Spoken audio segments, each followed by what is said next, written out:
नमस्कार। विनय पत्रिका की व्याख्या के क्रम में आज हम इस कृति के बहुचर्चित पद जाके प्रिय न राम वैदेही तजिए ताहि कोटि बैरिसम यद्यपि परम सनेही, इस पद की व्याख्या करेंगे। उसके पूर्व विनय पत्रिका पर कुछ जानकारी। विनय पत्रिका तुलसीदास जी की काव्य प्रतिभा और भाव गंभीरता का अनुपम उच्छलन है। जीवन के अनुभव की परिपक्वता और भक्ति रस की गाढ़ अनुभूतियों के सरस राम रसायन ने तुलसी के निजत्व का इस रचना में काव्यात्मक साधारणीकरण कर दिया है। सघन शब्दों की पोशाक पहन मानो तुलसी की अपनी भाव देह शांत रस के रूप में मर्यादा के कूल से सीमातीत होकर लोक कल्याण के लिए बह चली है। कलकल करती भक्ति सरिता जीव कल्याण लोक कल्याण के सागर में निमग्न होकर मानो अपने राम को पत्रिका के रूप में समग्रता से समर्पित होना चाहती है। तात्विक दृष्टि से देखें तो पाएंगे कि साहित्यिक सौंदर्य, पद क्रम अनुशासन, रचनात्मक कौशल किसी भी कसौटी पर परखा जाए तो यह कृति सभी प्रकार से सफल और सार्थक दिखाई देती है। रामचरितमानस में तुलसी हमें राम के चरित्र गायक के रूप में दिखाई देते हैं, तो विनय पत्रिका तक आते आते तुलसी अपने हृदय की बात, जो तुलसी के अपने तुलसीदास, तुलसी से राम भोला से तुलसीदास होने तक की यात्रा के जो अनुभव के पड़ाव हैं, उनसे गुजरते हुए मानो विनय पत्रिका उनके जीवन का रूपांतरण होकर सामने उपस्थित है। करुणा जो उनके भक्त हृदय में सदैव विराजमान रही, वात्सल्य का भाव, समर्पण, दैन्य, त्याग, जीवन की कठिनाइयाँ और उनसे शांत रहकर संघर्ष करते हुए आगे बढ़ते रहना, यही तो है तुलसी। साथ ही आत्मकल्याण के साथ पदों के रूप में अपने मन के उद्गीत को, अपने हृदय के गान को इस पत्रिका में तुलसी की लेखनी ने हमारे समक्ष एक गर्व करने योग्य संपदा के रूप में छोड़ा है। आज हम जिस पद की व्याख्या कर रहे हैं, भक्त जन समुदाय में संत जनों के आनंद की निधि के रूप में और दंत कथा के अनुसार मीराबाई के द्वारा तुलसीदास जी को अपनी एक उलझन के संबंध में मार्गदर्शन देने हेतु भी रचा हुआ बताया जाता है। यह पद तुलसी की अपनी निजी एक निष्ठता, भगवान श्री राम के प्रति समर्पण इत्यादि को तो हमारे समक्ष रखता ही है। स्क्रीन पटल पर यह पद आपके समक्ष है। जाके प्रिय न राम वैदेही, तजिए ताहि कोटि बैरी सम, यद्यपि परम सनेही। बात अनन्यता की ही है। सैद्धांतिक दृष्टि से हम देखें तो भक्ति के क्षेत्र में, पारमार्थिक उन्नति के क्षेत्र में प्रविष्ट साधक के लिए प्रतिकूलस्य वर्जनम, प्रतिकूल की वर्जना, प्रतिकूल के त्याग, प्रतिकूल को छोड़ देने की बात बलपूर्वक कही है। वह प्रतिकूलता पूर्व भक्तों के रूप के जीवन में भी अनेक प्रकार से आई है। तुलसीदास जी इसकी पुष्टि कई भक्तों के उदाहरण देकर इस पद में हमारे समक्ष रखेंगे। पहली पंक्ति है, जाके प्रिय न राम वैदेही, जिसे राम और वैदेही, जनक नंदिनी जानकी और भगवान श्री राम जिन्हें प्रिय नहीं लगते हों, उनके लिए तजिए ताही, उन्हें छोड़ देना चाहिए, उनका त्याग कर देना चाहिए। कैसा मानकर? कोटि बैरी सम, करोड़ गुना शत्रु भाव, शत्रु समझ करके, यानी सब प्रकार से उसे शत्रु मान करके छोड़ देना चाहिए। यद्यपि परम स्नेही, यद्यपि वो हमारे परम स्नेही हो सकते हैं। यहाँ तजिए ताहि कोटि बैरी सम, तजिए त्याग कर दीजिए, अर्थात साधना के, पारमार्थिक साधना के मार्ग में बाधक के रूप में उपस्थित होने वाले व्यक्ति, विचार, परिस्थिति, देश काल, वातावरण जो भी हों, उन्हें कोटि गुना बैरी, कोटि गुना शत्रु के समान हानिकारक जानते हुए छोड़ देना चाहिए। अर्थात उनका मानसिक धरातल से त्याग कर देना चाहिए, अथवा तो अत्यधिक कष्ट मिलने लगे तो सदैव भी उनका त्याग कर देना चाहिए। यद्यपि परम से नहीं, ये बहुत बड़ी बात है, क्योंकि यद्यपि वो हमारे, वो रिश्ते, वो विचार हमारे प्रिय हो सकते हैं। अब ये यद्यपि परम स्नेही का भाव है रक्त संबंध से, परिणय संबंध से, मैत्री संबंध से।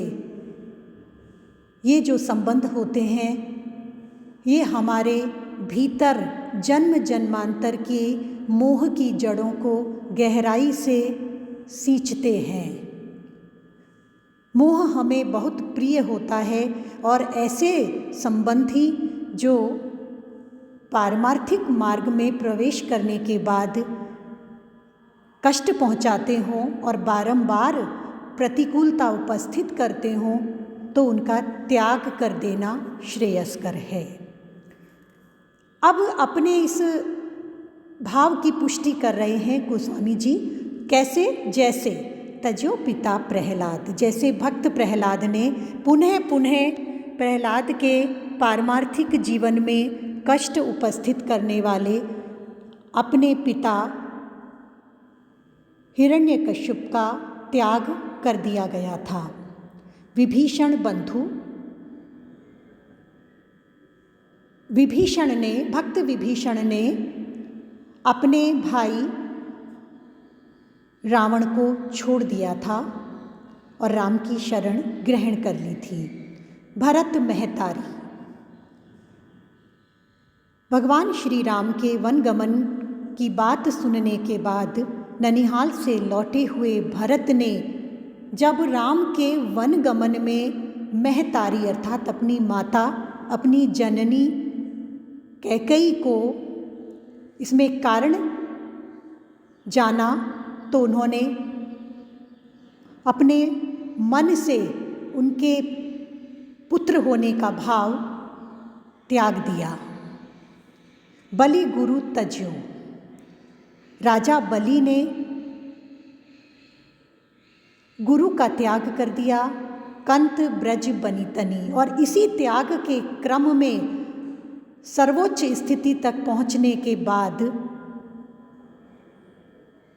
व्रज की गोपियों ने कंत पति भाव से जो वो अपने परिणय संबंध का पोषण करती थी, उस संबंध का उन्होंने त्याग कर दिया। भये मुद मंगलकारी, और फिर परिणाम ये हुआ कि ये सभी भक्त प्रहलाद, विभीषण जी, भरत जी, राजा बलि और गोपीजन, ये सभी जगत के मंगल के हेतु बन गए। ये सभी, इनका जीवन पूर्ण रूप से मंगल सूचक हो गया और आनंद में निमग्न होते चले गए।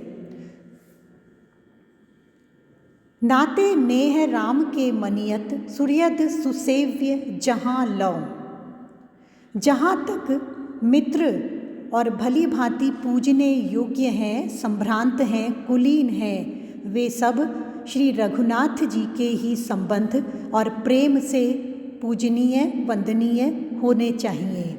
तात्पर्य यह है कि वे भगवत दर्शन और हरि प्रेम में सहायक हैं तो उन्हें मानना चाहिए, प्रणाम भी करना चाहिए, वंदना भी करनी चाहिए, अन्यथा सर्वथा नहीं। यही है प्रतिकूलस्य वर्जनम, प्रतिकूलता का सर्वथा त्याग। ये जो सर्वथा त्याग है, इसकी कसौटी यही है कि भगवान की ओर बढ़ने वाले मेरे कदमों को, अर्थात जो जीव भगवान की ओर बढ़ने लगा है सद्गुरु के निर्देशन में, उसके पारमार्थिक जीवन में यदि बारंबार कोई बाधा उपस्थित कर रहा है, जो उसके ऊर्जा का क्षरण भी हो रहा है, का कारण भी है, उसका त्याग कर देना चाहिए।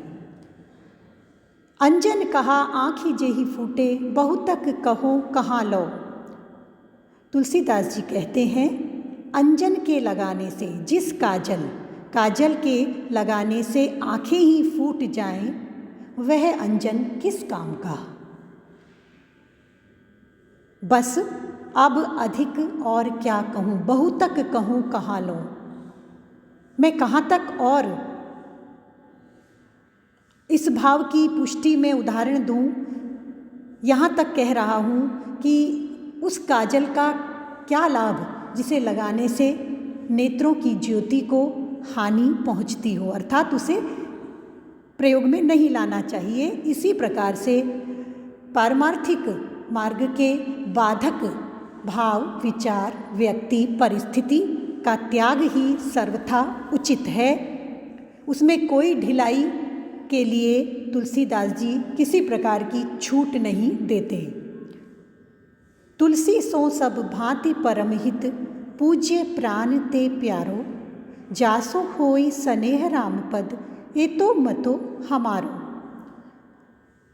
तुलसी सो सब भांति परम हित, हे तुलसीदास स्वयं को ही आत्मसंबोधन। भक्त और संत प्रायः आत्मकल्याण में स्वयं के सुधार को सदैव, यद्यपि वे उच्च स्थिति तक, सर्वोच्च पारमार्थिक स्थिति को प्राप्त कर लेते हैं, फिर भी स्वयं के सुधार में प्रतिदिन लगे रहते हैं। कह रहे हैं, हे तुलसीदास, जिसके कारण श्री रामचंद्र जी के चरणों में प्रेम हो, वही सब प्रकार से परम हितकारी, पूजनीय और प्राण से प्यारा है। ए तो मतो हमारो, जासो होई सनेह राम पद। भगवत शरणागति, भगवत चरण शरणागति जिन तत्वों से, व्यक्तियों से पुष्ट होती हो, उन सभी की पूजा कीजिए, करनी चाहिए। उन्हें प्राणों से भी अधिक प्यारा मानना चाहिए। ए तो मतो हमारो, यह सिद्धांत की बात है हमारे लिए। तुलसीदास जी कहते हैं, ये मेरे अनुसार यही सिद्धांत उचित है, अन्यथा इसके जो भी प्रतिकूल है उसका त्याग ही सर्वथा उचित है। इस पद में त्याग की सराहना की गई है और वह त्याग है मन से, वचन से, कर्म से और फिर संभव हो तो देह से भी उन सब व्यक्ति, विचार, भाव, परिस्थितियों का त्याग जो साधक के पारमार्थिक जीवन में पुनः पुनः कष्ट उपस्थित करके उसकी ऊर्जा को क्षरण की ओर ढकेलते हों। यहाँ ब्रज बनी तनी, हम सभी जानते हैं व्रज की वनिताएं अर्थात वो आत्माएं जिनके हृदय में भगवान श्री कृष्ण के लिए गोपी भाव, उन्हें महाभाग्यवती कहा जाता है। ये त्याग की बात उन्होंने भी कही है। नागरी दास जी के अनुसार भाव साम्य रखने वाली ये पंक्तियाँ हैं, घर तजों बन तजों नागर नगर तजों, बंसी बट तट तजों काहू पे न लजी हों, देह तजों गेह तजों नेह कहो कैसे तजों, कन्हैया सुनैया सुनैया तजों, कहिया सुनैया तजों, बाप और मैया भी तजों, दैया तजों भैया पे कन्हैया नहीं तजी हों। अर्थात हम कन्हैया को नहीं छोड़ सकती। कन्हैया से संबंधित चर्चा जहाँ है, सत्संग जहाँ है, नाम सिमरन स्मृति याद जहाँ है, कन्हैया की लीलाओं से जुड़े हुए स्थान हैं, हम इनको नहीं छोड़ेंगी। इसके अतिरिक्त जो भी बाधक तत्व होंगे उनका हम सहज ही त्याग करने को तत्पर रहेंगी। इस प्रकार से यह पद त्याग की महिमा को अपने उत्कृष्टतम रूप में और पूर्ण सैद्धांतिक निष्ठा के साथ प्रतिपादित करता है। धन्यवाद।